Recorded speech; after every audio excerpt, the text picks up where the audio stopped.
Thanks, man. I'm letting you. I don't. There's no reason to wait till 8 o'clock on the dot to let somebody in. What's going on? Oh, not much. How are you doing? All right, same old, same old. Same old.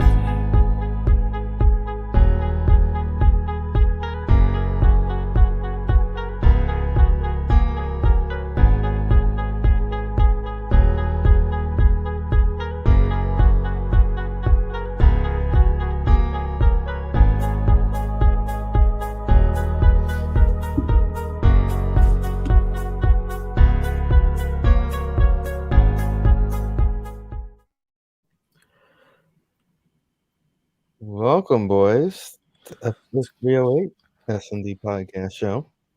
What's going on? How we doing? Good. It's been an interesting 48 hours. How's everybody doing tonight? Doing good. Doing good. Throw it out there. I'm enjoying getting these emails about everybody they're interviewing for the Giants.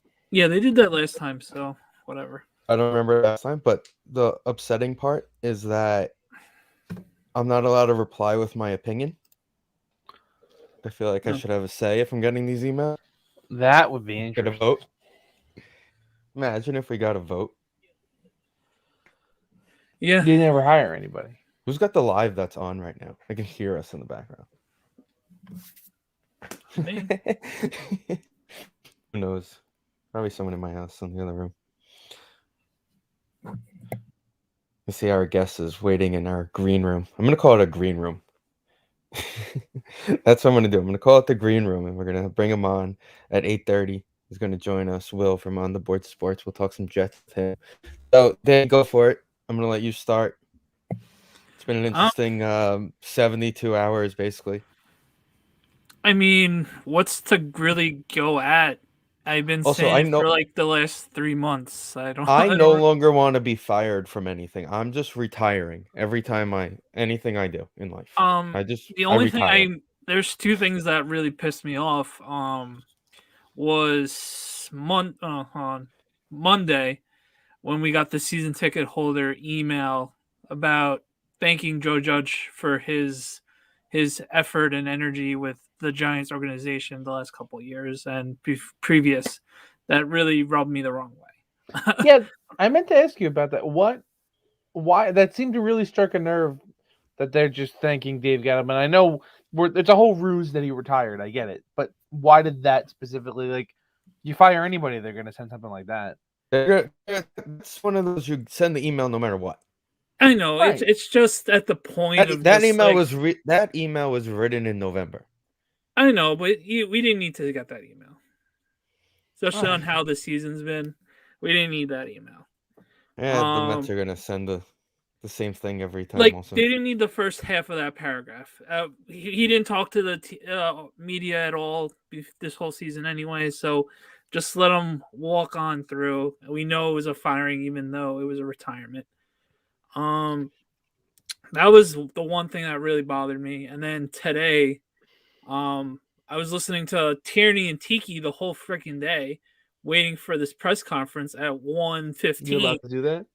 Technical difficulties is what I was told. No, that wasn't. That's nonsense. Are you allowed to listen to the producer Tiki Barber? goes, by the way, we're not allowed to record.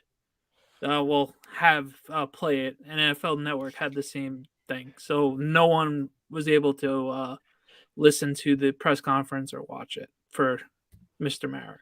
What I meant was, are you allowed to listen to things Tiki Barber says? I thought that was he's kicked out of Snacks. You know what? I did hear part of it. Snacks is a lunatic. He made a very, very good point to where it needs to stop being the Mara Titches making decisions. I forgot the team they were comparing it to. I think it was Buffalo, that they brought in players from the past, the history of the team, people who understand what is needed on the field, not these Tiki guys.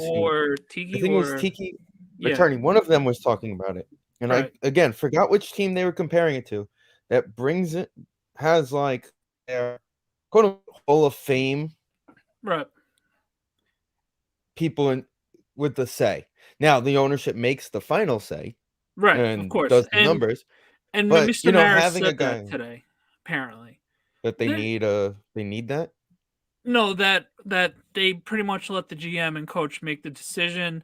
They bring it to me and I guess Chris Mara and I guess Mr. Tish on the final offer, and there's arguments and everything like that. But he's more times than not gonna say no unless there's some sort of legal background. Wait, But Well, it's kind of similar to what the Mets were doing. Everybody, the GM was interviewing the managers and then the coaching staff, and then Cohen got a second round interview. So it's like a prelim and a second round. right, Is but basically what they're doing. Yeah, before we just completely shit on Mr. Maris, like that really put a bad taste in my mouth. We've been waiting to hear from you all season long. We know it's been a rough season.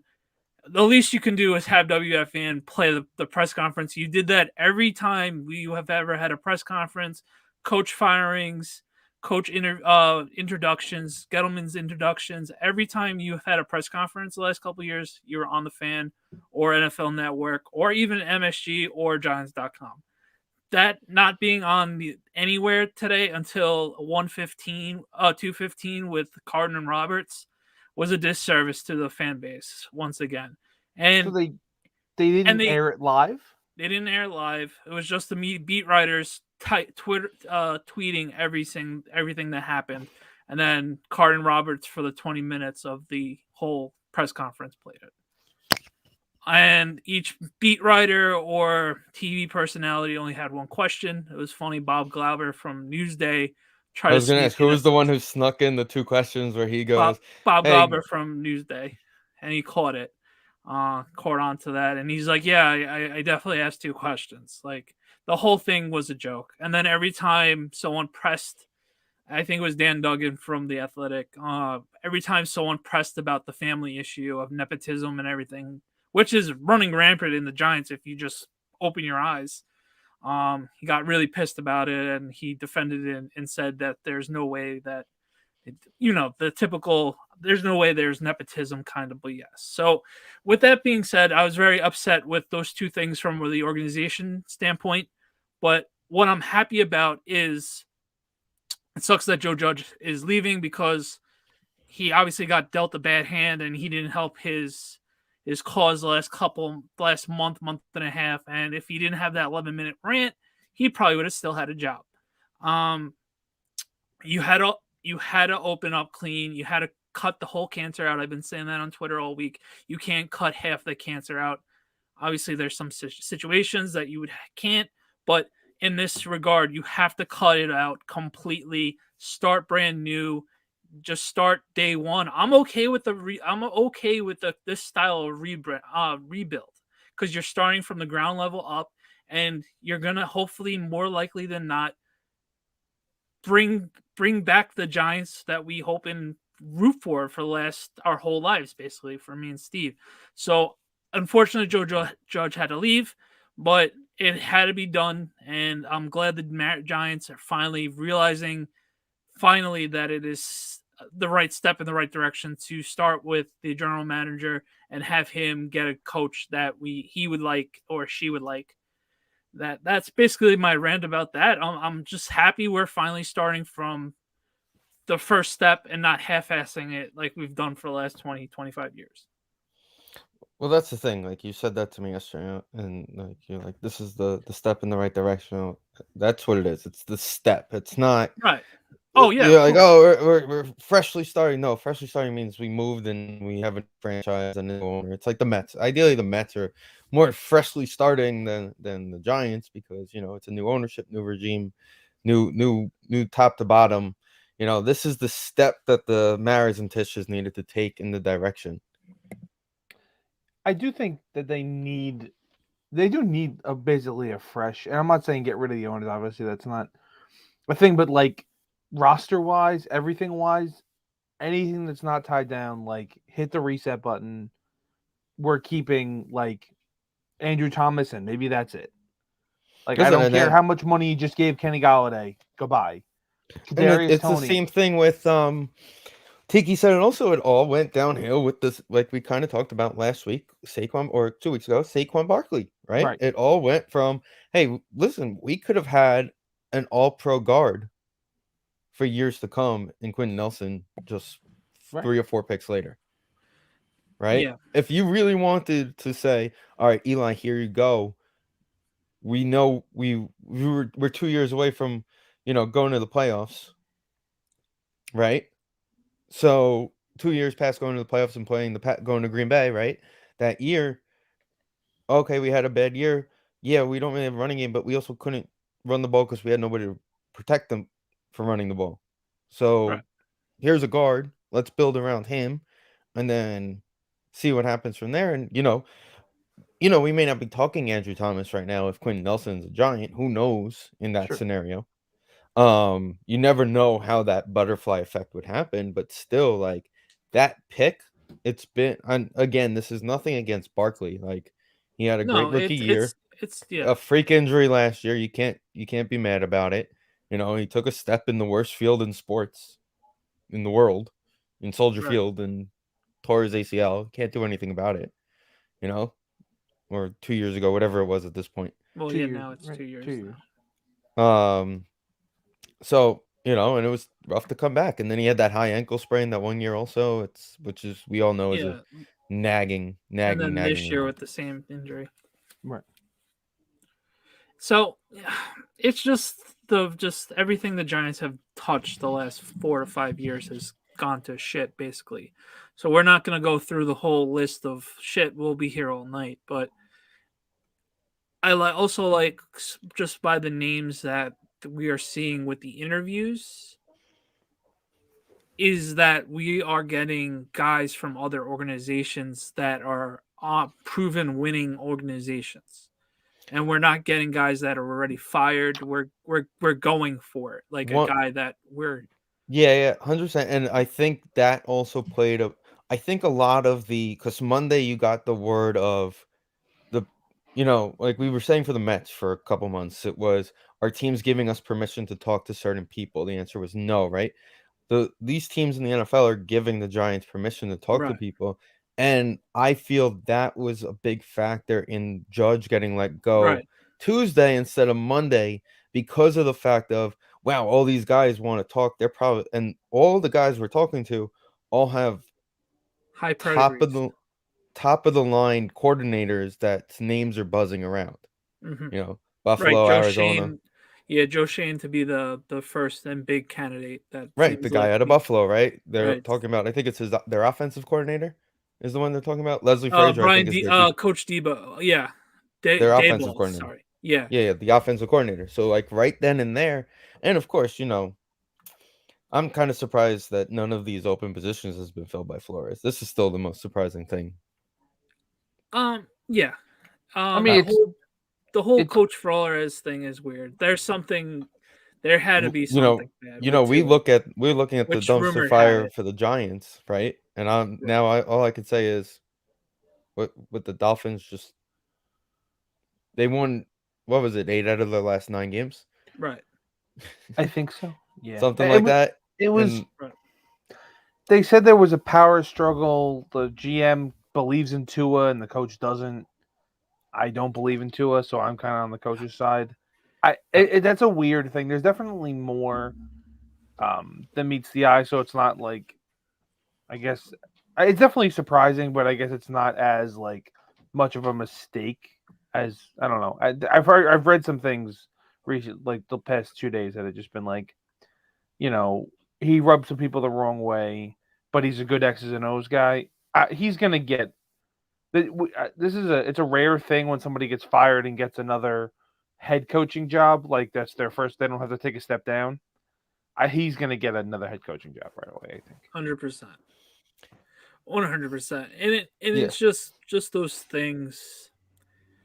It's just that was the most shocking one. Every other one was just okay. Knew that was happening weeks ago. Knew that was happening weeks ago.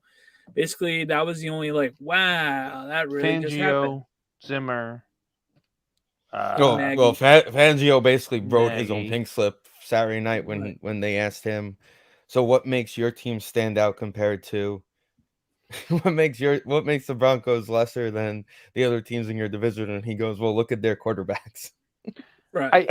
But he's not. Wrong. There's a fine line here where it's like he's not wrong, and it is like not technically his job to get a quarterback. Like it is Elway's job, and that's supposed to be why he's there. But it's also you can't be completely ignoring the offense. I feel like that was his. I'm going to ask this question straight up to you guys. If Teddy's healthy all year, is this a different team? No. This or Judy, Teddy and Judy together. So remember, Judy got hurt. Teddy's week 1 good, but I mean, no, not with the quarterbacks in that division. No, they're not. Compared to the quarterbacks in that division, no, Teddy's not good. But no, he's still the fourth best quarterback in the division. No, that's 100%. But is that team? No. Can you talk playoffs if both of those guys are healthy? A possible. I don't. Not in that division. No.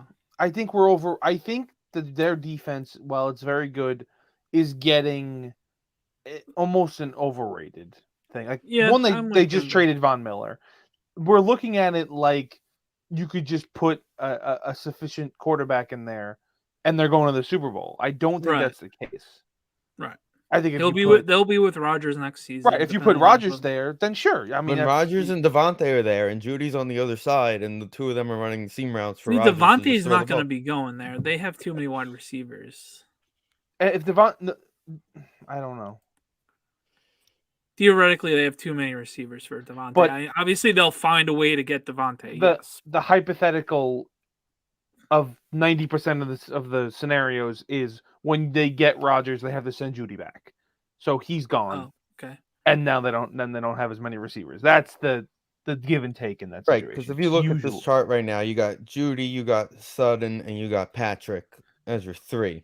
Right, so Judy's gone, and it's just Sutton and Patrick stay in their roles. And well, I guess they technically would move down the depth chart, but well, yeah. So it'll be interesting. Again, other than when he did the Buzz Lightyear celebration, right? It didn't. Terrible. It didn't work out with Drew Lock. And I think the Bears have an interesting GM/coaching job available. I think out of anybody because their defense is already set as well, and you have the young quarterback in Fields. That becomes the first question, though. Is ownership going to say Fields is your quarterback, or is ownership going to say, hey, you're in charge, you make the decisions? I think Fields is your quarterback because you invested in a trade with the Giants last year. Danny, did you listen to Pardon My Take this morning? No, I didn't. He was just talking about, the Big Cat was talking about the Bears. I think he's the president, but it's like his family owns the team. And he said in his press conference, like, yeah, I have support from ownership. And he was like, okay, so your mom still likes you. Like, that's what you're saying. Yeah. Yeah. Nepotism, man. It's crazy. Right, exactly. A big problem with the Bears, too. Yeah. But the thing with Nagy is Nagy did take them to the playoffs twice in his tenure, and they were still finding ways to be okay. And he did finish his career over 500. So, yeah, it wasn't enough, but there's different scenarios there. It's a weird thing because he wasn't like he was pretty like he was a double doink away for being a folk hero. Right. Oh, and the double doink did like you win that double doink game, and you may still have a job. Like the next, again, this is another thing. Pardon I take because I had forgotten. The next offseason, they brought in kickers and made them kick from that exact position. Like he overthought. That kick really ruined his career. It ruined his life. But and he said this at the beginning of the season, and people give him shit for not starting Fields. They're like a 6-7 win team with Andy Dalton just playing the whole time. Right. I don't know how many games they actually won, and probably 5. But they're like, they went to the playoffs last year. I know they were the 7th seed, but they went to the playoffs with Mitch Trubisky as their quarterback twice. Right, but just last season, like no, that's what I'm saying. Yeah. They took Mitch to the playoffs twice. That's all you need to know. They were 6-11. They're probably an 8-win team if Andy Dalton just is healthy and plays the whole season. But that's not what's good for the franchise. So It was a combination of both things. You had to suck with Fields this year. Right. But again, we talk about this all the time. Being in the middle is not where you want to be. Oh no, They of course they not. were better off being a 4-win team with Fields getting as much playing time as he could and getting a better draft pick. But now here we are. Right. So I mean, you gave up what? What did we get out of it? We just swiped, and then we got this year's pick too for them, right? and then we got a third It round was a pick. third, yeah. Third round last year. I Or think do so. we have one? It I was the think we third have this one year. this year as well. Oh, And okay. Pretty sure it's there's this year. trade. Trading back, sending the 11th pick for the 20th pick, a 5th rounder last year, a first rounder this year, and a first this year. This Nagy was So the very true. On the Nagy. Giants got the 20th last year, a 5th rounder last year, a Okay. first rounder this year, and a 4th rounder this year. Fourth, okay, sorry. Okay, 4th. Yeah. The only one left is Zimmer, and he doesn't like the quarterback that he has, who's getting Well, paid do you $30 million. blame him? No, I don't. But the quarterback's getting paid $35 million or whatever it is, so he's kind of 88 stuck. guaranteed. Well, That's all you had to say. Zimmer is the guy that I would love, like if your team needed a defensive coordinator, and he doesn't Zimmer get defensive. Yeah. Well, here's the thing: is Patrick Believe me, Graham his getting those defense phone is- calls? Say again? Is Patrick Graham. Graham getting phone calls? Yeah, definitely. Okay. Now the other question becomes: is it become because a lot of newspapers were on top of Graham this year? Do the Maras and Tisches say, you already have a defensive coordinator? No, I think he's gone with Judge. He's very loyal to Judge. Listen, if Yeah. you get that Bills guy in, and he goes, "Hey, Flores, come be my D coach." Well, that's what I'm thinking. That's See, what Flores is getting a head coaching job. I don't he's see. getting a head coaching job, but that's what's going to happen with Zimmer. He's going to be an offensive head coach's you worry about the defense kind of thing, and he's going to use a gap blitzes. Basically, that are what pain in the Phillips ass. was for the McVay a couple years ago. Yeah, he's going to be Wade Phillips. But that's the other thing. Wade Phillips has accepted the fact that he is no longer a head coach. He got he hasn't coached in 15 years. I know, but he technically got 2 shots, right? He was the Bills coach, and the fucking crazy kick return happened, and then he got fired soon after, and he was the Cowboy coach, and that didn't work. And now he's not even trying anymore. He's like, okay, I'm going to be your defense-only guy, and I'm good with that. And that's, I don't think Zimmer's there yet. He did with the Broncos and Rams. Right. But it's like Dan Quinn's doing that now. Like he said he was getting interviewed for jobs, and he was like, no, I'm good where I am. Like, I feel like Dan Quinn will definitely get another chance because he only had one. But I kind of respect guys who are like, I'm just good being the assistant, basically assistant head coach. Well, I'll stay up in the booth. Not paid well, so right. So I'll just hang out here. You take the blame, and I'll just do my thing. Right, and he's so much better. Especially Dan Quinn too. Like you gotta feel a little bit like he did his part in that Super Bowl, and it was like now he's blaming the guy who's in over his head anyway. Although I am a Kyle Shanahan defender, so yeah, that's a bad luck for you. Another it name, worked out that day. Another name that for the Cowboys is when does Kellen Moore get another head coaching shot? Well, this does he never had he never really had a coaching shot. He didn't coach anywhere.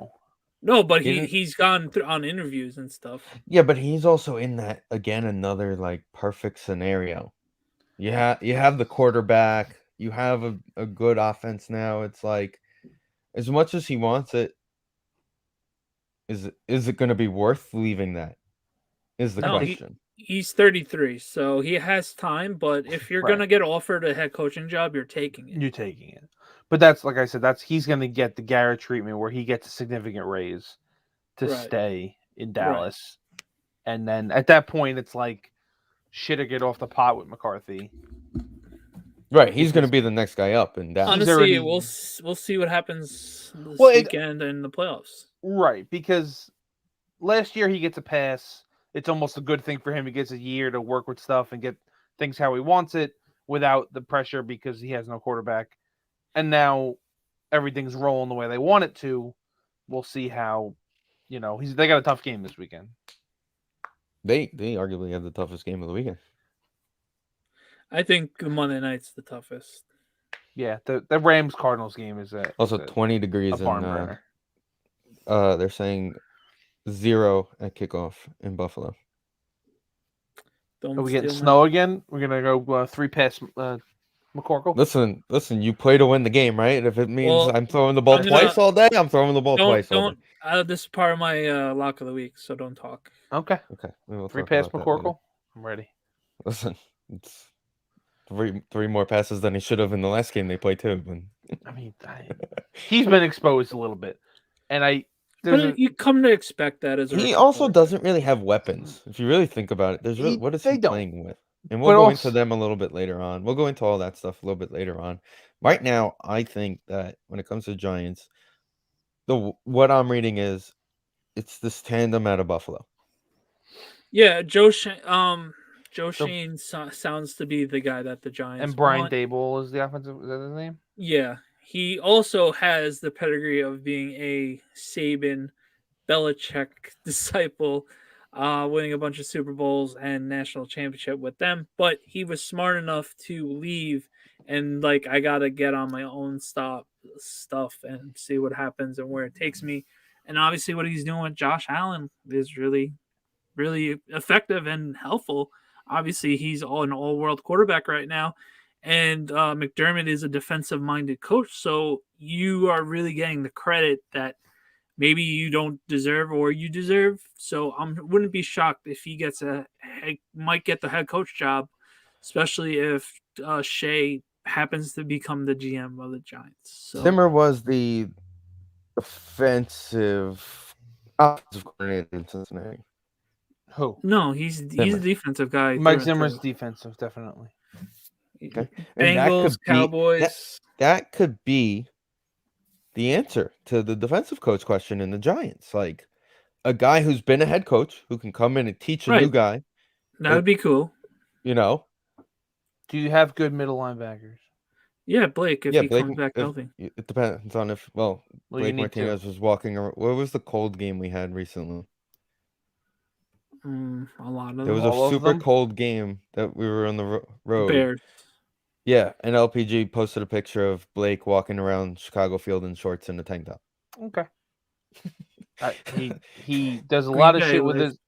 I was like, we did that with our receivers in Green Bay. It didn't really work out too well for us. Can we not do this again? He's from lives in Green Bay. He knows it's a lot of middle linebacker stunts and blitzes and drop back. And maybe we get Jalen Smith back on a cheap contract. Well, it's up to He's been doing it with Barr and Kendricks, so that's kind of how and honestly, I would take him back with a cheap contract because he wasn't terrible. He made plays.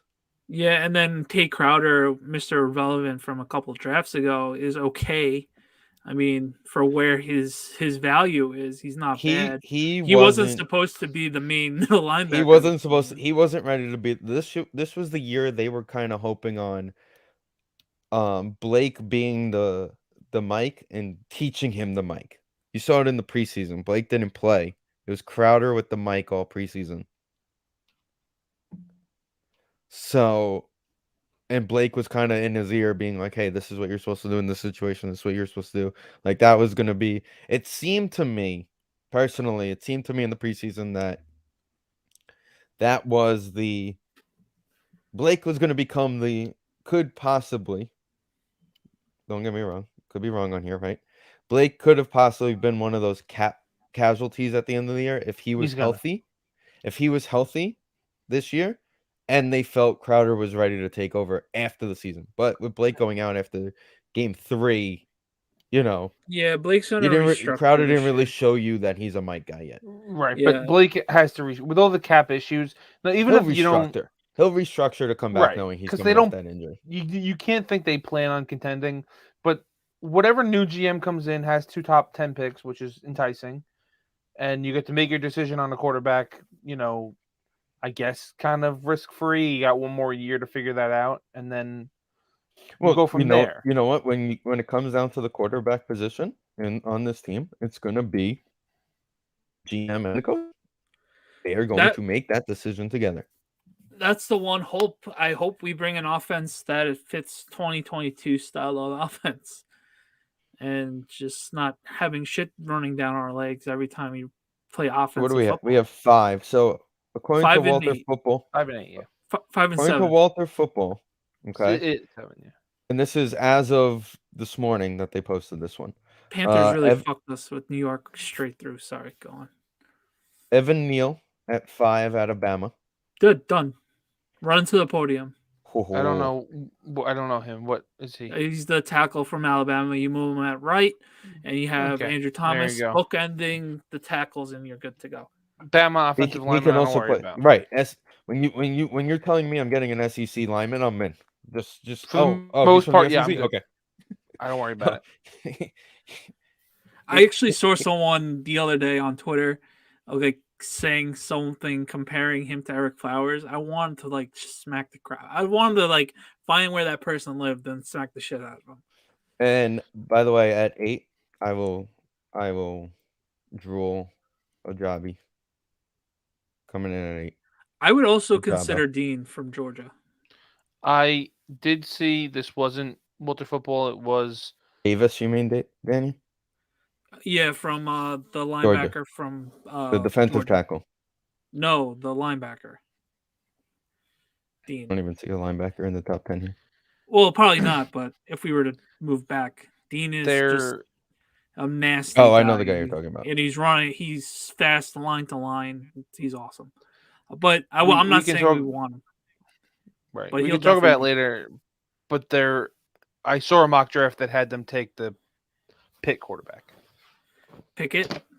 Yeah. You've been talking to Devin because Devin's been busting balls about that. He did, but I saw a legitimate mock draft that said had him plotted there. I'd rather start with According to this on Walter Football, the Lions are going to take him at number 2 anyway.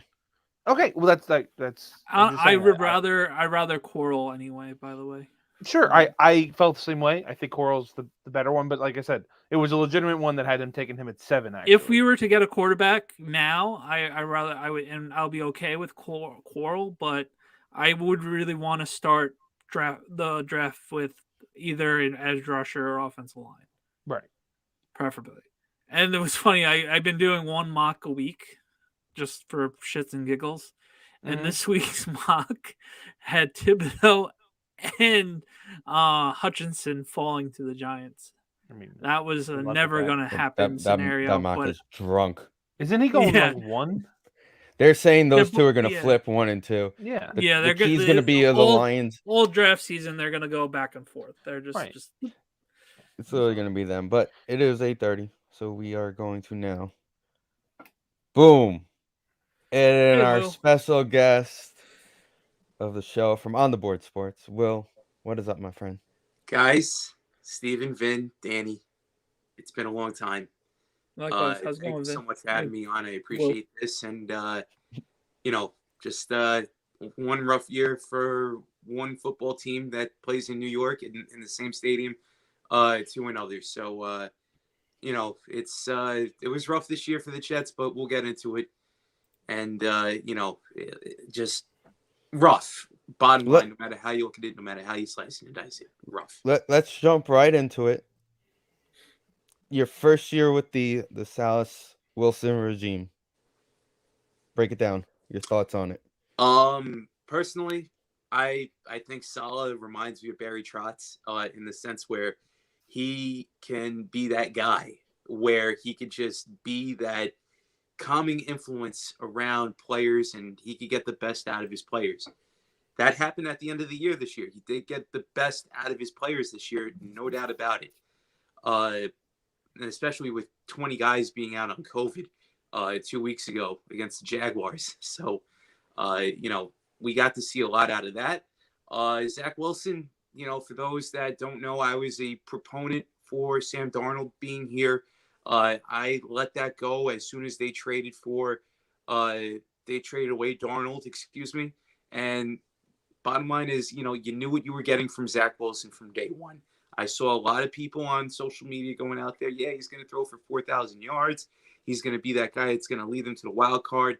And personally, first-year coaches, they tend to do well under the Jets. So, we looked at Eric Mangini. Rex Ryan, Todd Herb. Bowles. People want to talk about Adam Gase. He started off cold if it wasn't for the mono situation with Darnold, but his team did end the year 7-9, right? And who can ever forget about Herm Edwards and Al Grell? But the point is that when you're looking at the quarterback right now, he was a rookie. He was going in. And the thing is, the speed of the game is much different than the college game was when you're looking at it from Zach Wilson's perspective right now. And to me, going in, I didn't really expect much from Zach. I thought maybe it would be like a little bit of a team game. You try and build up this offensive line and defensive line here. But the bottom line is, with Zach Wilson, I kind of knew what to expect going in, and it was going to be rough. And a lot of Jet fans, they held their own watching this kid play. And as the year went on, I kind of wanted to see a quarterback change. I kind of wanted to see him sit for the rest of the year. But he played absolutely for what was given in front of him. He played like a leader is going to lead this football team going down into this offseason. And for somebody that had nothing the past 3 weeks of the season, right? No Elijah Moore, no offensive line pieces. The running back situation was a little bit hairy. But the bottom line is, he did what he had to do. And he didn't throw any interceptions down the stretch either. Right. That's a telltale sign of a quarterback that is not only growing, but maturing. And we got to see that a lot from Eli Manning in 2004, his rookie year, right, guys? You guys are big Giants fans. The guy would go out there and throw like there was no tomorrow, and then he learned from it, and he became, the Super Bowl winning quarterback, 2-time winner, Right. for that matter. So, it was great for the Jets to see both Robert Saleh grow as a coach and as, for Zach Wilson. The defense, it is what it is. We'll get into that in a minute.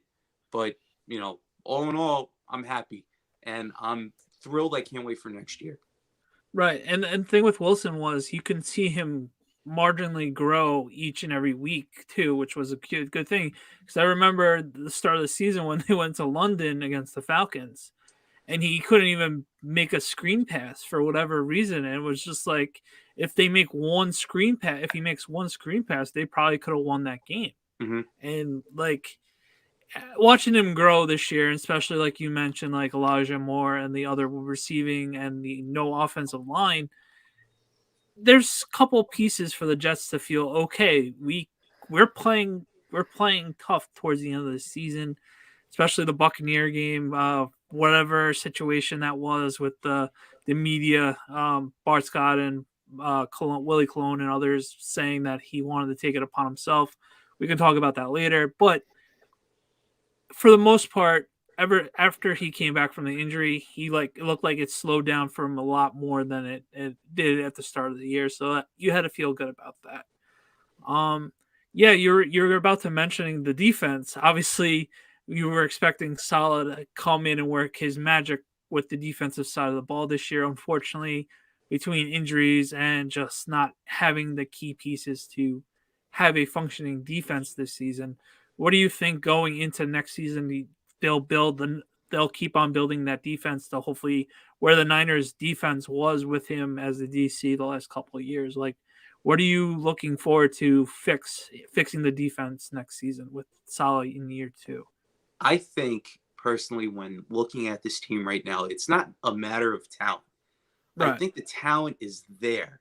The key is for every Jet team that I've watched over the course of 10 years, it always comes down to bad penalties being taken.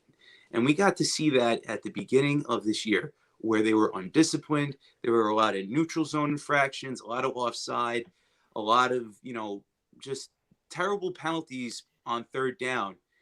I think that once they get Carl Lawson healthy, and if they could go out there and either draft or sign, and the key here is re-signing Marcus May, I personally think that the Jets might be a top 15 unit next year if they keep everything all right. Because remember, at the beginning of the year, the aforementioned Carl Lawson, they got Nathan Shepard. There was another guy that they signed from Philadelphia or New Orleans. He wound up having like a heart condition. He was like a Pro Bowler, and he didn't wound up playing. But the point was they were going to go out there and rotate all these defensive linemen and make it so tough on not only the opposition's offensive line, but the quarterback trying to just the opposition's quarterback trying to make things happen at that point. So to answer your question, Danny, I think the pieces are here in place. They're missing out on a couple of secondary pieces, not having Marcus May here. And I think LaMarcus Joyner, if I'm not mistaken, got hurt. If he did sign here, maybe I'm throwing out the wrong name over here. I know there was another safety that got hurt during the course of the year, but it was just just terrible to see. And then the secondary, we knew that it was young going in. We knew that they didn't have a lot of reps together. Bryce Hall last year looked good, and he continued on that not epic pace, but just on that pace of being one of the top corners in the league. Brandon Echols had himself an okay year. Realistically, they just got to get more reps and got to get used to the game speed a little bit more. But I think that if they go out in the draft and they get some depth pieces, maybe a free agent veteran cornerback, and re-sign a Marcus May, maybe go out in free agency and get a strong safety in here as well, I think the Jets will be fine. And, middle linebacking and the middle linebacker core is also key too. I don't know what's going to happen with CJ Mosley. He's one of those last remaining pieces from the Mike McCagnon days when he went out on a free agent spree, and he basically, came here, and it was for the money. They overpaid him at that point in time, and he didn't play one game in 2 years, and he came back and he's looking good.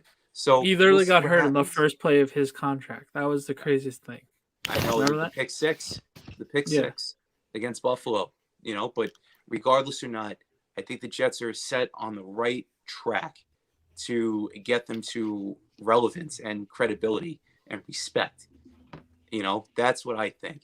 If they could go out there and sign a couple of free agent names, maybe trade some of those later picks for a veteran that's, on the downward slope of his career, but still has something in the tank, I think they'll be fine.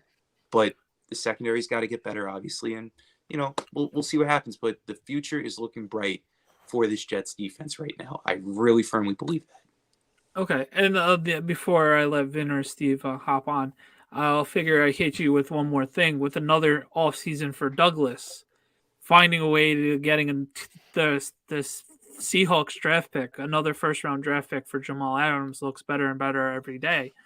Like, what are you expecting and hoping Douglas does, like, in another year of getting this rebuild actually going? It's like, when is it another year away? Is it this year? Or like, what do you, I don't know. I'm probably asking the same question that I just did, but like I think with Douglas, like, where do you feel like in the approval rating of him? Like, I guess if he was a politician going into another year with Douglas, like, do you like him? Do you like most of the moves he's done so far? Like a couple of draft picks have been shaky, but no one hits on every draft pick. So like, going to another year with Douglas, going into this offseason, what do you feel? What are the vibes with Douglas? Well, I'm not going to give what Eric Adams gave Bill de Blasio B+. I'm not going to pull one of those things, but I'm going to be fair. I'm going to be honest with Joe Douglas right now. The bottom line is with what Douglas has brought to the table, right? 2020, kind of a wash in a sense. 2019, the first year him being there, he didn't really draft those guys. It was really McCagnon that brought in Quinnen Williams, and such. And the bottom line with that was, you knew that there was no talent. You mentioned Jamal Adams in that Seahawks trade. You knew that they weren't going to be good anyway on defense this year. So, with that said, you lost out on a couple of first-round draft picks over the course of 3 years that could have been on this team. So Joe Douglas right now has really worked himself into this situation right now by trading away Leonard Williams, trading away Jamal Adams, and he's gotten draft picks out of this. And Yeah, the well, the way Leonard Williams trade was crazy at the time. it was. I'm not gonna lie to you, man. But the thing is with them and with Joe Douglas is a lineman's guy, right? He's a guy that's gonna go out there and he's going to draft. You know, he did it with Elijah Vera Tucker, and he did it with Mekhi Becton. You know, for those 2 draft picks. Now they're missing out on a center, I feel, but I think that in all honesty, maybe they'll go out there and get a left guard, something like that in the draft with one of those 2 picks. Maybe a defensive lineman, that Greek guy from Iowa. He looks pretty good at that pick. And let's not forget, right? The guys that are on the top of the draft board right now, the defensive linemen, some of those teams that might need quarterbacks, teams like the Texans, you know, the Jaguars are set for years on end with Trevor Lawrence. So they're probably going to go out and take that defensive lineman from Michigan. But with that said, you can't discount what Detroit might do. Is Jared Goff the answer at the quarterback position for them? Is, you know, the Texan situation, what's going to happen with, you know, Deshaun Watson at that point in time? We don't know. So the quarterback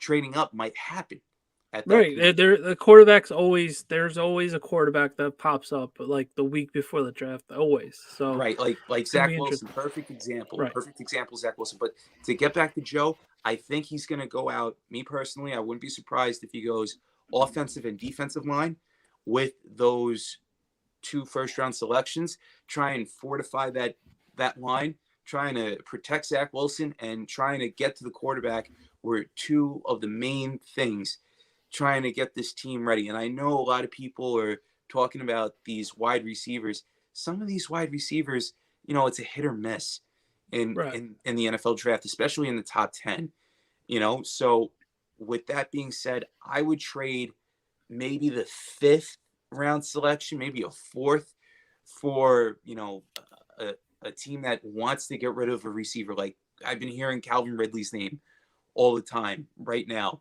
That's something that I would personally go out there and do with that pick, because honestly, you have Corey Davis being a number 1 receiver being here right now. He's getting paid number 1 receiver money.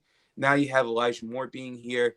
You know, Braxton Berrios is going to be over here. So realistically, there's going to be a competition here for this wide receiver spot.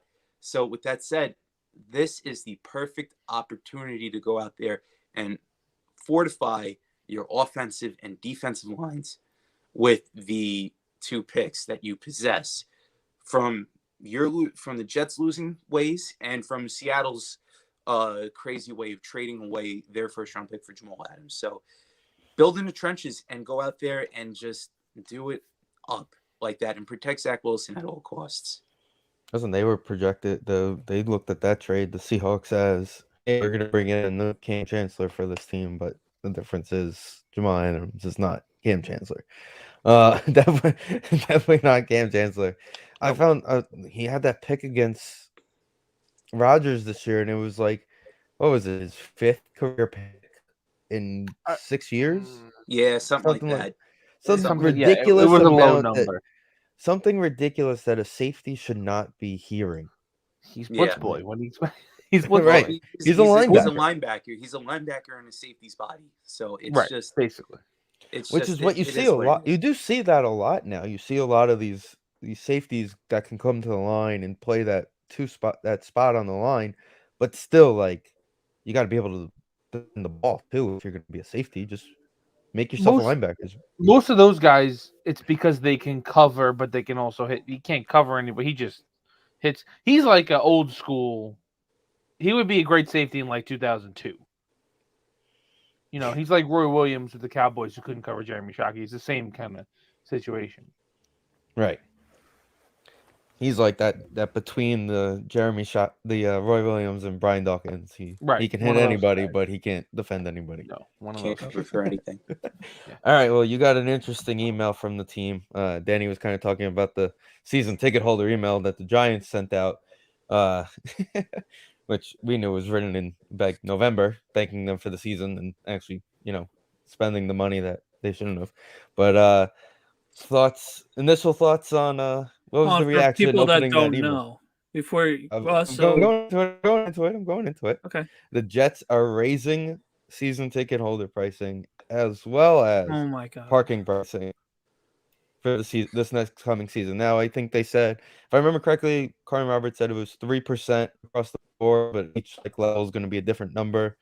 But parking was supposed to be like 10 to 20% higher. I think they said something about. What was the reaction from you as a Jet? As a Jet fan, I only have one season ticket. Okay. I only have the one season ticket for myself. And to be honest with you, I'll say it right now, paying $600 for sitting up in section 344 where I am right now was beyond phenomenal for the year. Not paying PSLs, Danny, that's like 2 games.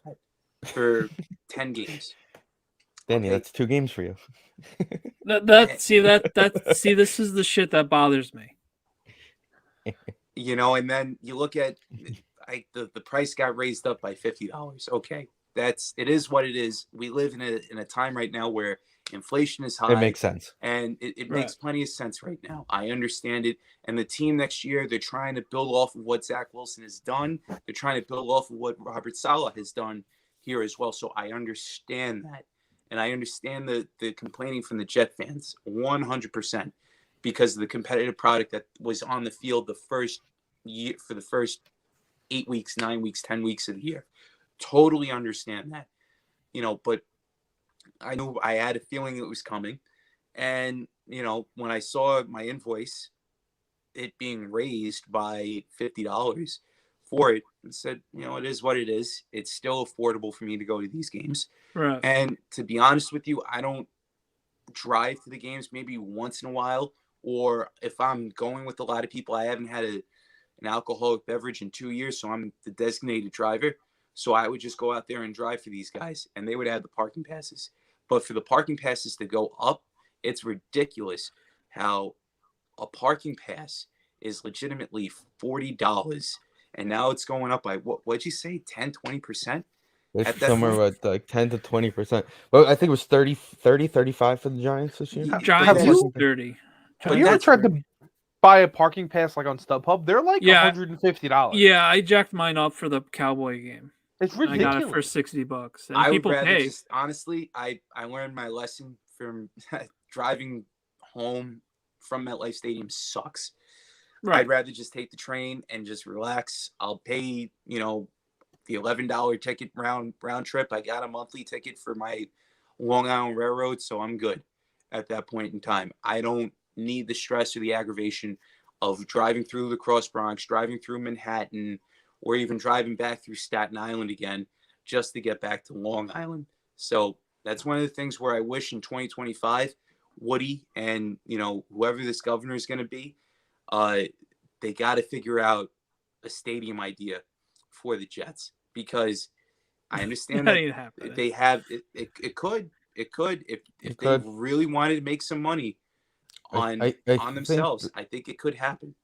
Personal opinion on it is Woody's gonna have to take a little page out of Ledecky's book and pay a lot more than he wanted to that first go around when he wanted the was it the Upper East Side or the East Side? Then he wanted the stadium. West Side, yeah. Stadium. When he wanted that, he wasn't willing to pay enough, and that's what it came down to. But the Nassau Coliseum and MetLife Stadium is completely different ballpark. Oh, yeah, 100%. But still, like, it helped push the envelope towards getting the arena by paying more out of pocket long term than it is. MetLife's going to be 15 years old by the time of that contract, so I highly doubt. Yeah, but the Jets are moving. The Giants aren't going anywhere. No, I know that. I'm just saying the Jets also spent the same amount of money as the Giants. So But that's the thing people don't know is that the Jets actually didn't. The Giants actually paid more money for the stadium because the Jets were taking out loans even to pay the rent at the old stadium. okay. So it's actually But- mainly the Giants that paid for the stadium anyway. That's why the Giants did 3 levels of PSLs. That's the other key. Also, yeah, that's I don't know about the annoying. Jets, but I know when it comes to the Giants, it's what going into the 11th, 12th year this year is going to come up. I think 09, I think was the first year, right? 2010 was the first year of the new stadium. 2010. Okay, so from what I remember, I'm pretty sure that the Giants have only raised their ticket prices once, maybe twice in that time, which is incredible to think about. Right. I When you think of haven't had a anything. pay raise. Thankfully, I haven't had a raise, and I'm going So in my we 6th year. 100% are expecting to get that email as soon as the new coach and GM are hired. Here's your new invoice with a raise this year. Well, I'm not going on Twitter that day I have a stadium question. with the free soda on the No, side. we're not going to sell ownership stock to build the new part to make the stadium look nicer, man. That works for us. Anyway, I do have a question for Willow. This is completely nothing to do with the Jets. How is taking the train home? Because I took the train. Yeah, I heard first taking the train time- home is a nightmare. Right, that's the thing. I took the It's train. not that bad. Okay. Everybody makes a big deal over it. You know, you got to have the couple of keys right here. Number one, you got to have patience, right? Because no matter what, you're going to be going out there. You're going to be waiting in the parking lot driving. And then you got to deal with everybody that's coming home on the car on I-95 or going into the city. You just never know what's going to happen, right? So taking the train, it's just relaxing at that point in time. Just going out and just not having to worry about being stuck in traffic. There's going to be a train that's going to be coming no matter what. And it takes about 20 minutes. Not going to lie to you. It takes about 20 minutes to 25 minutes just to get back to Penn Station. And then whatever train line you get on from Long Island, you know, it's all right there. So at Penn Station. So it's great. Getting on the railroad from there, the one time I did it was like it was we were a mob of people, and it was also a giant Packer game. So there's a lot Yeah, the more, Giants. more My people cousin there. had horror stories, but yeah, It wasn't that Everybody bad. I know taken when the- it comes to stadium train wise has been horror stories going home. Getting there, yeah, it's getting just there the is no timing problem. of getting I've there done kind of that. throws people off because unlike Will, we nothing against you, of course. A lot of the people that we go with, like I'll give you a perfect example. Tom Lafaso did it a couple of years ago. He took the train there, and he was miserable because he got to Penn Station and then had to wait 45 minutes for the first train to actually go to MetLife Stadium. Yeah, He thought that they were just running all morning. That was the problem because he wanted to come and hang out. Right. That's the thing with the train going there. You have to time it because on Sundays, they have like 4 trains that leave at like 11, 11:06, 11:09, and 11:14, whatever. And they do that every hour. So I guess they're trying to complement because Amtrak runs through there too, and they got to run their main line at that point. So but they gotta don't accommodate stop. with everything. I don't think they going on. stop at MetLife. That's the key. Because what happened was Tom was coming to the game, and I remember he called from the station. He's like, "I had to get an Uber because the train. I'm not waiting at Penn Station for an hour and a half for the first train to go. That's going to actually stop at the stadium because I want to come hang out with you." Right. And now ever since he's parking passing every game. He literally goes online and just buys the parking pass. Yeah, I can't drive I can't do getting there is easy. It's just getting out of there and going home. It sucks. That's why I left. That's why we left at halftime this weekend. Vin calls me a magician every time we go to the game together. Steven's a magician at getting out of the parking lot, but this is like, and this is I just told Steven and Dan this. I go to basically one football game with them a year. They both have season tickets. Usually, if the Packers are in town, I'll go. If not, I go to a game somehow. We went to the Falcon game this year. We were going to the game or coming home from the game for 12 hours. We left his house at 7 a.m. We got home at 7 p.m. I got home at 7 p.m. So it's like that's just not worth it anymore. Like I'd rather I don't know, watch from home. Or for me personally, I'd rather take the train. But they like to get there early. People like to tailgate. That's the way it is in football. There's a big tailgating culture. When the train doesn't leave until 11 a.m., there's not a lot of time for that. That's the only Well, issue I see. Well, you got your train. Like I said, I just threw out 11 o'clock, but they got Right. trains running from like 9 o'clock, Okay, then so that's not bad. 10 o'clock, then 11 o'clock. Right, I wasn't You sure got if to you got to catch them at the right time because they only run like 4 trains at that Right. time Right. per hour. Getting like- to MetLife, I never had an issue. I did it 2 or 3 times getting there because it would be like a Monday night, and I would hitch a ride with Steve or my wife or whatever. We figure out a ride, and the getting there is not the greatest issue. train story for you of all time. What? Can I say the greatest MetLife story from you from all time? Oh yeah, you could. Yeah, Was it Buffalo? I think it was the Super Bowl year. it might was have been the the Super Bowl year. year. He calls me at like 9 a.m. I'm getting dressed. I'm coming to the game. I'm coming to hang out. I'm taking the train. I got a ticket. I literally got the call at like 7 o'clock. Like He's on the train. He's like, Can I get a ride? I'm like, of course, we got you. I tell my dad, I'm like, Danny's coming. He's hitching a ride home. I guess. I don't know what's happening. He rambled.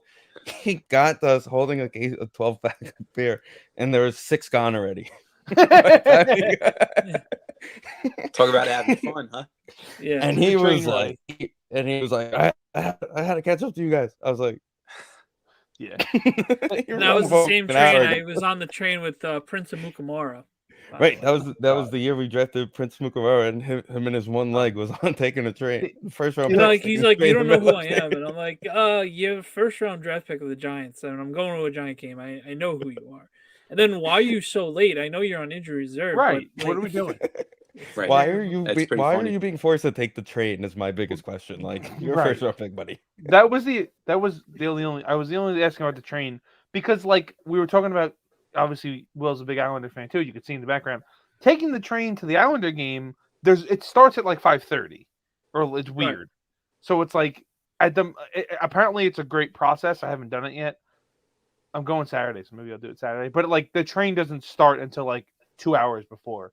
Obviously, we like to get there early and hang out. Something up with the trains this weekend, by the way. Some station I think I saw Is messed up. Buddy So maybe Cord. maybe There's some sort of construction going on over the weekend on the Long Island Railroad. That happens. I got. Well, you gotta figure too. Third rail project is trying to finish up at this point in time, so they're probably going to shut down that. But where the Elmont station is right now, that's on the Hempstead line, right? So That's the line that's out this weekend. Is it Of really? course it is. Yeah. Or is it? I'll is it literally actually look up. the I'll look up the thing right. I'll look it up right now. All right. He wrote it today. But we gotta discuss it anyway because we have the concert after the game anyway. Right. So from Cord, there's take the no train Long so Island we can go Railroad to the service to Elmont UBS station for the game this weekend due to switch work. You can go to Queens Village and transfer. Well, that's the other thing. You can go. The to LIR Queens will not be Village. doing any service between Stewart Manor and Hempstead this weekend. That's They all he usually wrote. offer shuttle buses. Yeah. Well, yeah, the- Queens well, Village the has a shuttle bus. It is what it is. That's fine.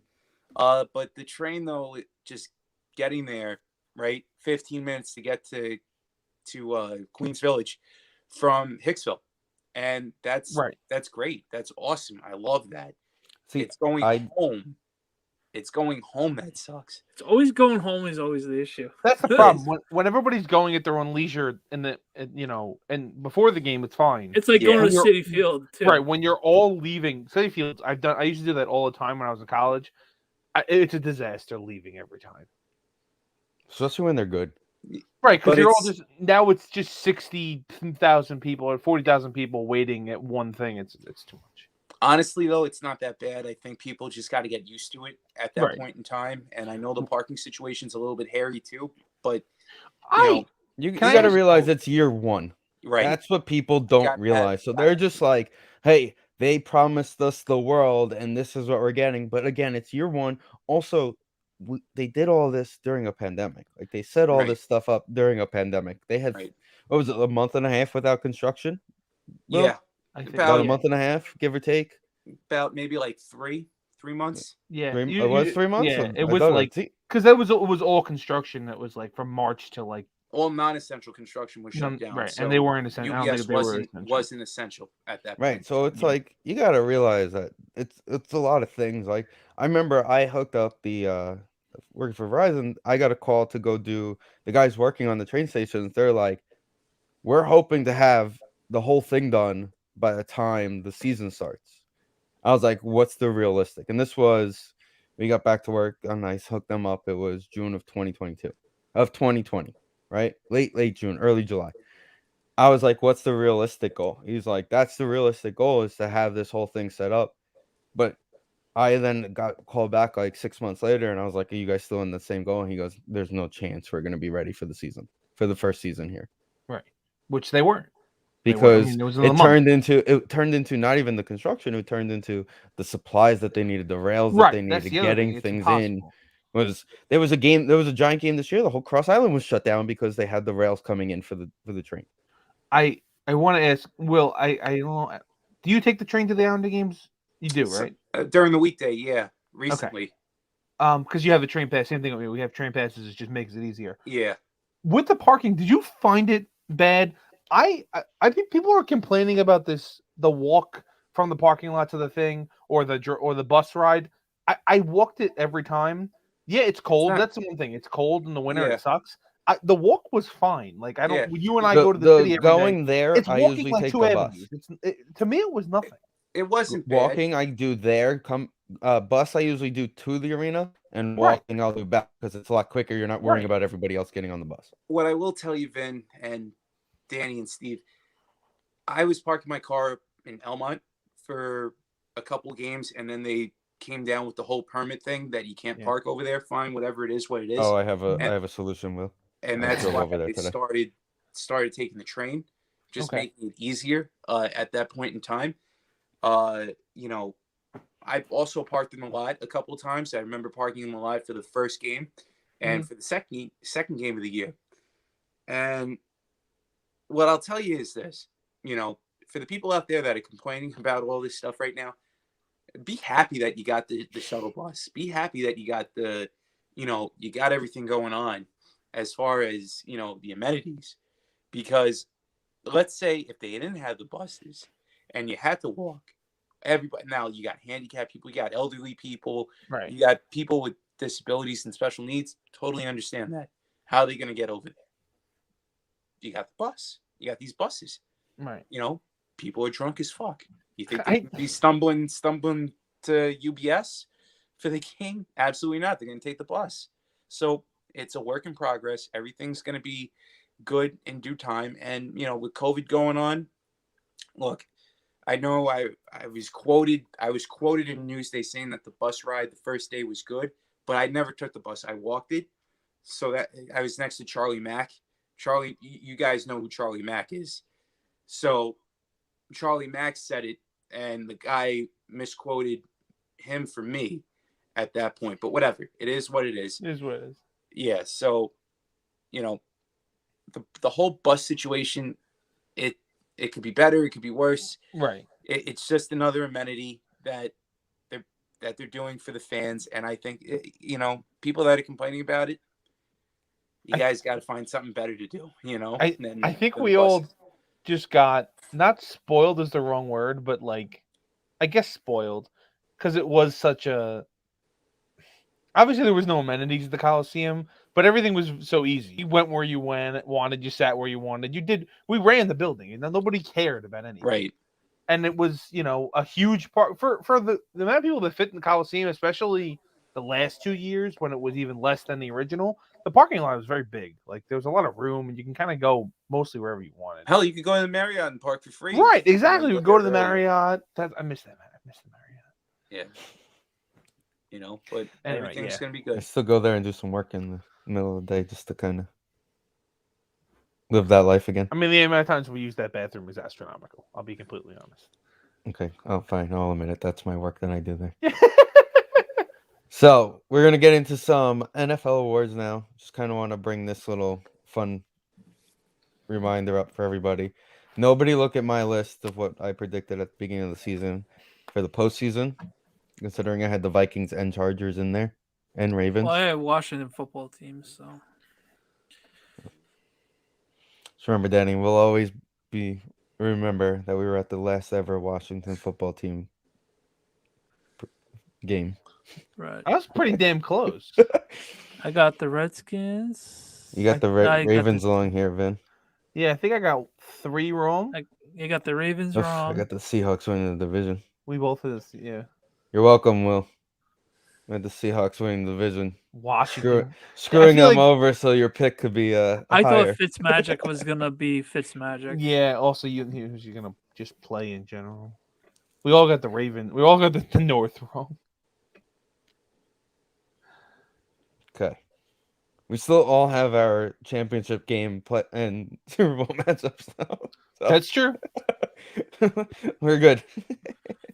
This is like the first time, I think it was like 7 years or something, that all of the championship game teams made the playoffs again the next year. It was a stretch of like 5, 6, 7 years where one of the 4 teams in the championship games didn't make the playoffs the next year, and now because the Bills got in, the other 3, the Chiefs, the Packers, and the Bucks, were kind of in the whole time. The Bills were teetering, but yeah, it's just interesting that there's that much. Like the Jaguars or somebody, I think probably the Vikings one year, like just somebody drops out.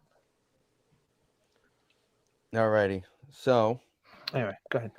we're gonna do our awards. Our awards for this season, our predictions. Which way do we want to do this? We want to go backwards on this? Sure. Okay. Comeback player of the year. I think this is a given. At least for me. I'll start us off with Joe Burrow blowing out that comeback player of the year award in the NFL. Also ignore my spelling if I mess up someone's name. Oh yeah, no shot. So who wants to go I'm next? gonna go Dak. Just to Yeah, be I was gonna go Dak as well.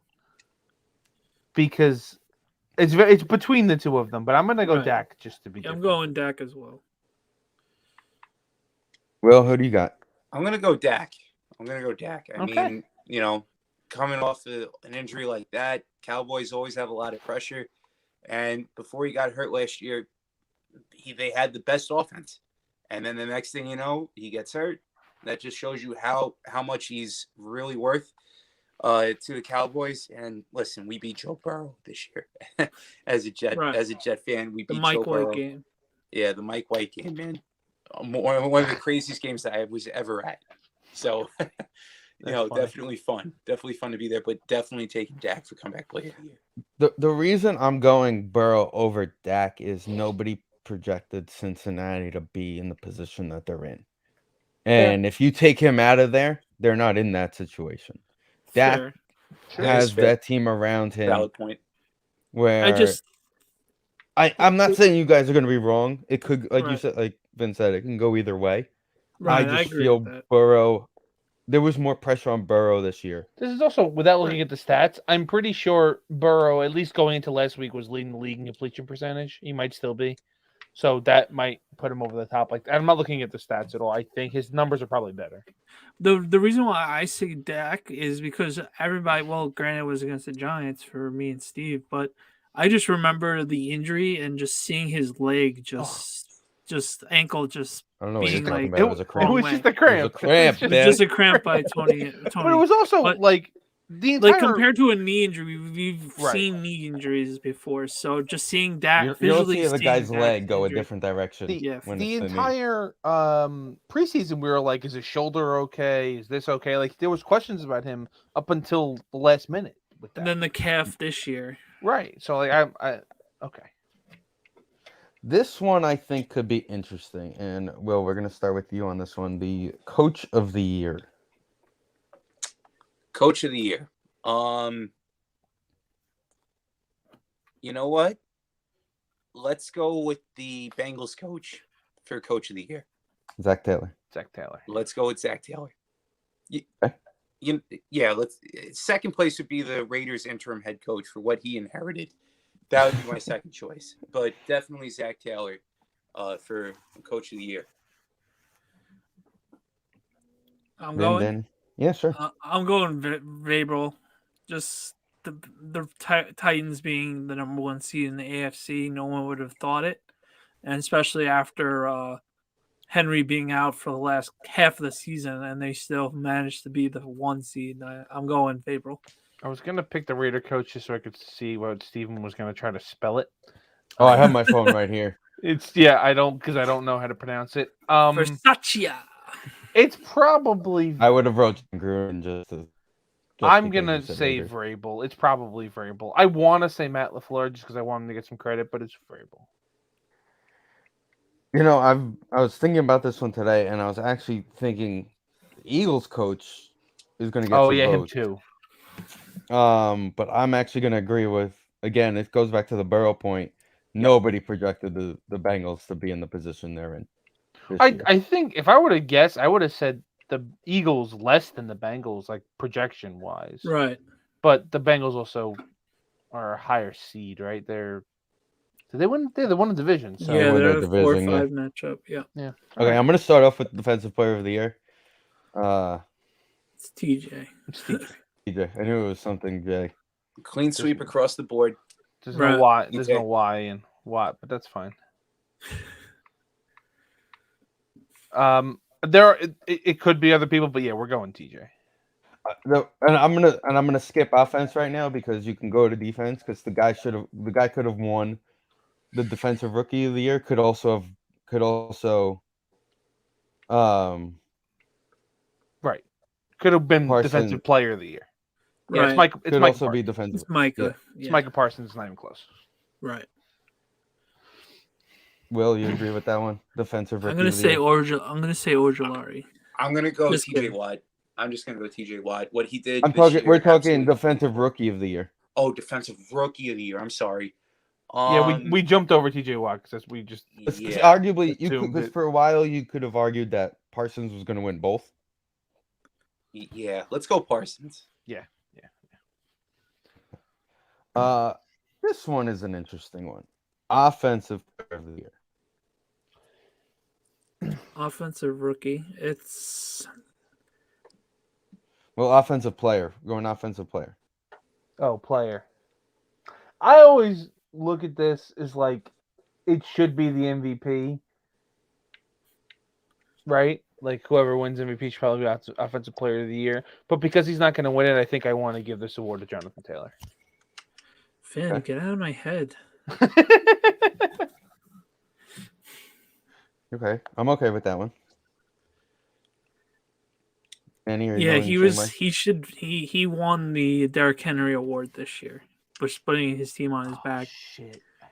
Granted, Derrick Henry would have won MVP if he kept going the way he was. Derrick Henry finished top 10 in rushing this year, and he played like 6 games. right. Will, what's your thoughts here on Offensive Player of the Year? I'm gonna go with Jonathan Taylor as well. I'm gonna go Jonathan Taylor here. I mean, the guy was carrying the Colts on his back, and they were this close. If it wasn't for Carson Wentz and company, just blowing it. But with that said, I'm gonna go with Jonathan Taylor here being the Offensive Player of the Year. Guy's a beast. They said on Carson Roberts that Peterson should get another job for knowing how bad Carson Wentz was before everybody else. Yeah. So I am going to be a little different here. I'm not arguing that Jonathan Taylor shouldn't be. But Sure. the guy won the Triple Crown Award in Cooper Ooh. Cup. You're probably right about that, to be completely honest. He won the Triple Crown this year. He was Did win me a fantasy football. That's true. You're watching that Niner Rams game just to see if he breaks all the records. Yeah. You're probably right about that. They're going to probably give Did that win to me a him. I'm championship. thinking about it. Yeah, screw you. Offensive rookie. Jamar. Jamar Chase. I'm going Jamar. I want to be different again. You know? I'm going to say Kyle Pitts. He had 1,000 yards receiving for a tight end as a rookie. I think it's impressive. First one Very. since Shockey. Yeah. I'm gonna say, yeah, Kyle Pitts. So I'm looking at Odd Sharks, by the way. Chase is probably the favorite in that one. Where'd it go? It was just here a second NFL offensive rookie, it's Chase. And the next one up on the list is McCorkle. Oh, I Yeah, forgot about him. that burned really bright halfway through the season. Yeah, that's not happening.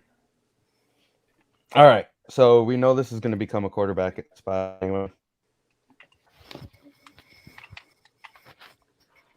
I really think Taylor or Cup should do it. I mean, That's my A-Rod. answer. That's my answer.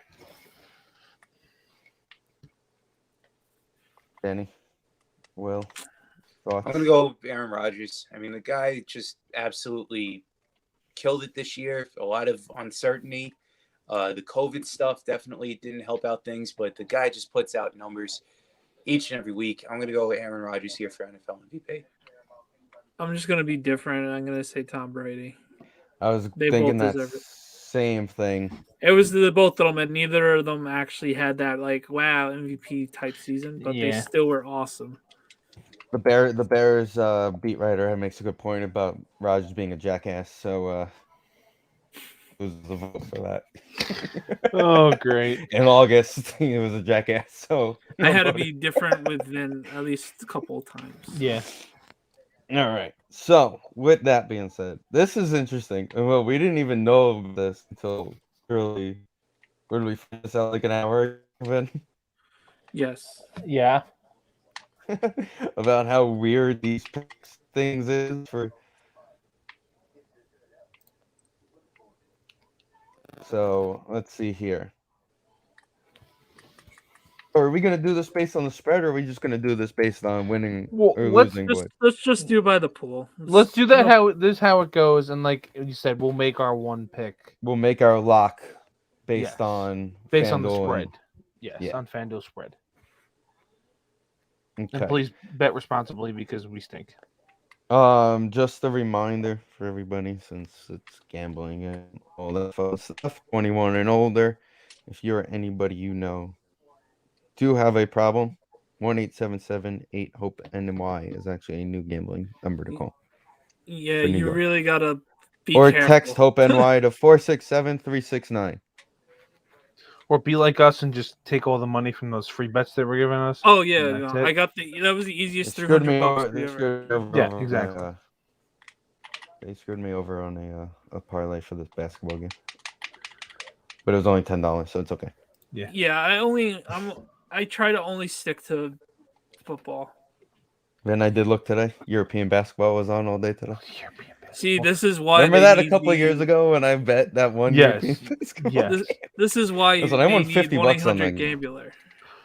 Right. That- Well, I did hockey the other night. I did a parlay and I lost both picks. So I was like, I'm just gonna stop. I'm sticking with football until baseball comes back. And in baseball, you can get a little crazy because it's starting pitchers and things. And Anyway. Will a starting pitcher hit 5 innings? Is that no, what it it's is? like no, I'm not gonna bet. The Pirates normally, but if their ace is starting and the other team is having a bullpen, Okay, game, who's their ace? I don't know who their ace is. That was a bad example. But like, okay, the Orioles. If John Means is pitching, and they're facing the Red Sox, like maybe they'll win this one.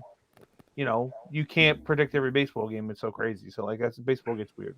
But They have to have baseball first before we can gamble on baseball. Vincent. they'll have baseball. Also, congratulations to Turner. This guy has retired in sooner or later. When it comes to the New York Mets, it's just a matter of if they're playing this year. With that being said, the first matchup, stupid Titans won the AFC South, so they couldn't be the Saturday 4:30 game. The Bengals took over. They've played in that game. They took the next most random winning division team that they could. This is actually a good matchup. Yes. I actually like the matchup. But I think Cincinnati's got a lot of momentum at home right now. And the Raiders had to put a lot of effort into just making it on Sunday. My problem is I like both these quarterbacks so much. Right. Like I want to pick the Raiders. I'm taking the Raiders. I'm sorry, Joe. I'm taking the Raiders. I'm going Cincy here. I'm going Cincy because they have just a little bit more firepower to just get them over the hump. And their crowd's going to be absolutely nuts. I'm going to That's go true. Cincinnati just because of the cold weather situation. That too. Vegas is a sure. dome team, and dome Dome teams going to usually cold don't is- fare well in the cold. So Damn. give me especially with the home crowd and everything involved too. Oh, damn. give me Cincinnati. Easy. Well, Easy I win. gotta- Although it could be a yeah. close game, but I'm going to go with Cincinnati in a close game. Right. And the spread in that game is the Bengals minus 5.5. 5.5. It went down. Yeah. I saw it at 3 before. 5.5. 5.5 now, according to FanDuel. Yeah, I it might started take- at 3. Yeah, Yeah, I might take the 5.5 to be honest. That We'll was think like about me taking them 2 weeks ago against the Colts. That was the easiest +8 of all time. Okay, next. Who will record more passing yards? Well, I gotta double down. So, give me Derek Carr. They're gonna win. He's got to outpass Joe Burrow. Well, not he doesn't really have to, but I think Burrow just threw for 500 yards against the Ravens. I can only imagine what he's going to do with against he the also Raiders. has a better running back though. That Right. is Does he though? They're Mixon about is, equal. I think They're Mixon's about a equal. little- I would put them right around equal. Mixon's a little better, I think. Mixon's a little bit better, but Jacobs is hurt. That's what it comes down to, in my opinion. And Carr doesn't really have the receivers, so I'm going to go with Burrow. yeah, I'm going Burrow too. Finn's gonna have a chance to get a commanding lead on this. I'm taking right there. I'm taking Which of these players are going to score a touchdown? All of them. I'm going Damien. Ooh, I'll take I'm take going Diggs. Jamar. I'll take I'm Diggs. going Jamar. You literally heard Burrow say, "Throw it up there, and Chase will be there." I'm going Damien. Okay, I'm going Jamar. Okay, next matchup we got the McCorkles. McCorkle Jones and his band of merry men. in his over under pass attempts this week. Well, the temperature prediction is 0 degrees. What's the over under on pass attempts for McCorkle Jones? 4. I'm going to say But- the under. I'm going to go under here. Whatever it is. Under whatever the under is. Yeah, whatever the under is, I'm going to go under. I- You know, On that one. Like to me, Under. like I know that game was like exaggerated because of the snow. That just tells me that Bill has no faith in this quarterback. Right, because Brady's gunslinging that entire And game. like that friggin' Colt game that they lost, that we saw how the Colts ended up. They kicked a field goal when they definitely should have gone for it, and they've done this multiple times. I just don't feel like he has full trust in Mac Jones. Yeah, he doesn't have it yet. So I'm taking the Bills. I'm taking the Bills as well. I'm going Bills -4. Bills are -4. in That's this very game. surprising. I mean, not really. The Patriots. Bill in the postseason. That's what it comes down to. Yeah. You give them points for that. Will Josh Allen have 250 passing yards and 50 rushing yards? No. I don't think he's gonna run that much. Yeah, I don't think he's going to have to run that much. No, I don't think he will. Yeah, I did know as well. I think we're going Tampa across the board, right? Yeah. Straight up for sure. Yeah, not even close. The spread on that game's like 12, I think. Oh, then I would take the Eagles in the spread. Alrighty, before we move on into this game, Will, it was a pleasure, my friend. I know you have some things you got to take care of. Thank you Thanks, as Will. always. Yeah, You thanks for muted joining us, yourself. Will. guys, thank you so much for having me on. Really appreciate it. If it wasn't for work in the morning, I would definitely stay on and talk. You know me, I'm a working man, and everybody in the section knows me as, Sleepy Will, all that stuff. Well, this is one of those moments where you got to wake up early and you got to do what you got to do in order to put money in the bank at this point. Guys, thank you so much. Really appreciate it. And we're going to collab one day coming soon on the On the Board Sports podcast. Thank you guys. Again. Really appreciate this. Thank you. No problem. See you, Will. The spread is actually 8.5. The Chief game is 12, is what I thought. So the spread is Wait a Bucks s- minus 8.5. Way to suck, Finn. I knew one of them was 12. It doesn't matter what the spread is in that game. Well, I mean, it Over matters under for the 2.5 gambling touchdown purposes. passes by Brady. Will he need to throw that many? Yeah. Fournette's hurt. Yeah. His running back's Le'Veon Bell, so yes. Well, I mean, and Ronald Jones. Which of these players will have the most receiving yards? This is tough because Debo runs a lot. Right, Debo's a runner now. Well, And I a mean, quarterback. he does catch the pass, and their quarterback stinks. I'm going I'm CeeDee going Mike Lamb. Evans. I'm I'm actually gonna going. I'm going to go Mike. Devontae Smith because Oh, just the to be reason, I'm going to give the Garbage reason is time? their garbage Yeah. time. He's Yeah, going to get probably. garbage time receiving yards. I'm going Mike Evans. Yeah, I'll go CeeDee Lamb just to be different. Surprising that 46% pick Debo. They actually have a deep receiving core in San Francisco. It's fairly deep. He does catch a lot of passes, but it's just they're doing a lot of running with him too. But it is some of those jet sweeps where it's technically a pass, but he's running. He's all over the place. Next one we have that matchup here, the Cowboys Niners. This one is the most intriguing game of the weekend. Dallas is 3-point favorites, so at home it's basically a pick 'em. I'm going San Francisco. No, I'm gonna take Dallas. I gotta do Yeah, I'm it. taking Dallas too. I just like the momentum San Francisco's on right now. That's what it's coming down to. It's nothing against the way Dallas is playing. I just think that the Niner momentum is just so big right now that who knows. That was a big win. And big overtime win on the road. So my boss Chris was actually there. He's a big Niner fan. I don't know the story. We'll get him on sometime about how he became a Niner fan. But he went to the game in Los Angeles, and he said it was probably close to 60% Niner fans. You could hear it. And yeah, I was like, you heard it on TV, and they kept saying it. Like, Stafford kept flinching and having false start penalties at home. I think he said it. I think either Stafford or McVay said it was hard to run their offense, and like they were at home. It was the first game in the history of Sean McVay's career that he lost with a halftime lead.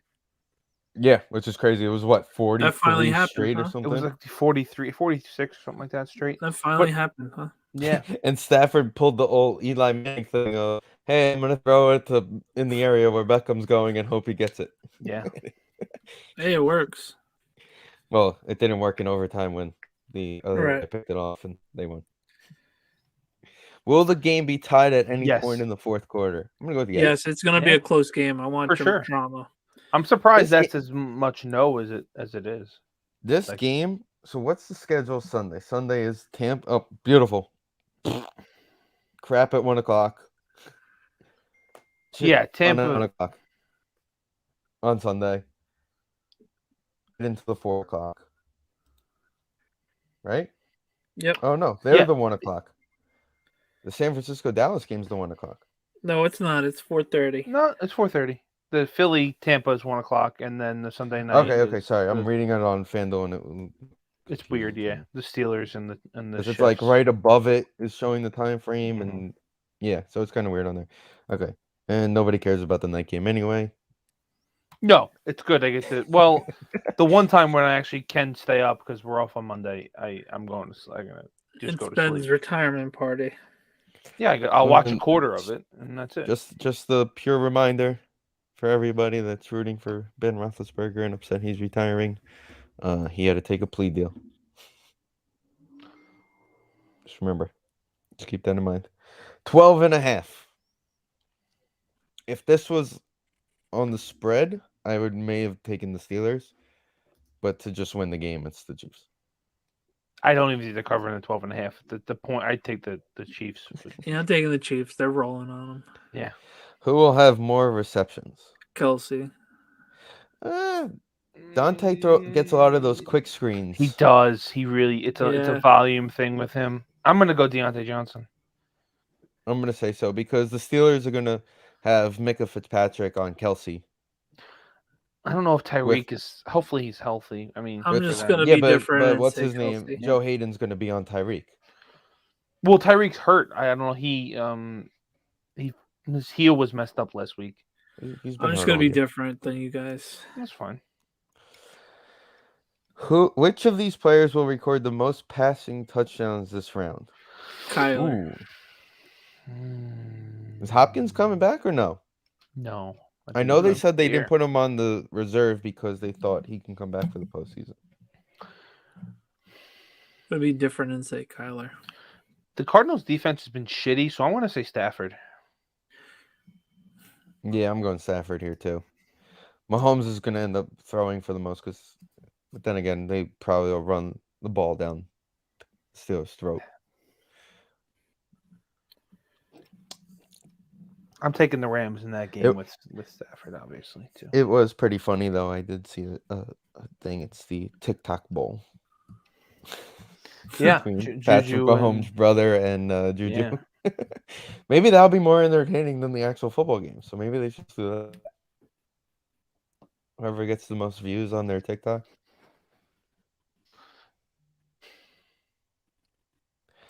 I've been on the Rams all season, so I'm going them. Damn, Yeah. and we did talk about this Sunday about how they had to hit a home run on Monday night, and they did. Yep. We said, Vin, that it either had to be this or it had to be the Patriot-Bills matchup. You know, it's interesting that they picked this because I was thinking it's obviously extremely different with the stupid Nickelodeon game, but I was thinking for this first-time gimmick, they wouldn't want to put a big game on there. Like they would want to Well, they're not on Nickelodeon Monday night. No, they're not. But I'm saying the Nickelodeon game last year was the Saints and the Bears. It was the 2-7 matchup. It was nonsense. Like we knew the outcome of that game before it happened. For this Monday night game, for the possible disadvantage it gives you, or maybe advantage, it might give you an advantage. But to throw a playoff schedule off as much as they kind of did, I thought they might put a game like the Buck Eagle game where it's Brady's gonna draw for you, but it's a kind of we know what's gonna happen. So it's the Nickelodeon game this year is the Cowboy Niner game. Okay, that's surprising. But well, it's the CBS game. That's why. Right, it's the slot. It's kind of the But slot. you know what else? It also helps out a lot because that's going to be a good matchup, and that's the point of putting the games on Nickelodeon. Sure. You're getting a really good matchup in there, in that situation. Now, for Monday night, like we said, Danny and I said, they had to hit a home run on this at the end of the day because it's the first time they're doing it. You could have went to Bills and Patriots here. Could have. And had that rematch because the game we keep talking about was a Monday night game. Right. But I think this is a good one for Monday. You know why it's the most entertaining. You know why I also think this is a good one? Because it's that West Coast game. Right. So it's not like it's the West Coast game where you had to put it at 1 o'clock here where they were going to start at 11 on the West Coast to fill in a slot. Like this could have went either. This should have been, at the end of the day, the Steeler Chiefs game should be that 4:30 on Saturday. Yeah. And this could have been Sunday night. This could have been Sunday night, or one of those other games could have been Sunday night. But hey, listen, it is what it is. I think they hit a home run. They are doing a Manning cast. They were taking Twitter question today from their production company of who would you want to see on the Manning cast. So it'll be interesting to decide for that. I'm going Rams. I'm going Rams on this one. Yeah, I've been a Rams guy all season, so I just think the Cardinals are just on the down with Hopkins out. I think they need to be healthy. I say over. Yeah, me too. Patrick Peterson's not there anymore, so no, he's in Minnesota, stinking. They went nuts. He had a pick 6 on Sunday, and they all went nuts. Like he made an incentive. He might have. He hit an incentive for getting his first interception of the year, I think it was. How many total points will be scored in the wild card round? I put 300. Okay, so let's see. We have 48, 44, 46, 51, 46, 49 is the over-unders. I just did 48 times 6, which is like 288, and I just rounded up to 300. So that's where I'm at. Going 330. That's a lot. 290. All right, there you go, right in the middle. It's so random of a question to ask. It is a weird one. I wish All right, we should have boys. paid a little more attention to this of Yeah. what it was, right? Yeah. With that being said, the sports appreciate it, Will, for joining us. Episode 308. Enjoy Wild Card Weekend. I know we will. Hopefully, we'll also be able to watch some hockey local hockey this weekend. Wow, really? Possibly. Maybe. At least as of 9:30 Wednesday night, they're still playing Thursday night against the Devils. It may be the fifth string goalie, but they're playing. Capitals seem to have just gotten all their players back, so we're not really worried about Saturday. The other team that you got to worry about now is Philly next week with a couple games. But hey, the second game of 2022 is coming on Thursday, and it's about time. With that being said, enjoy, everybody. I'll talk to you soon.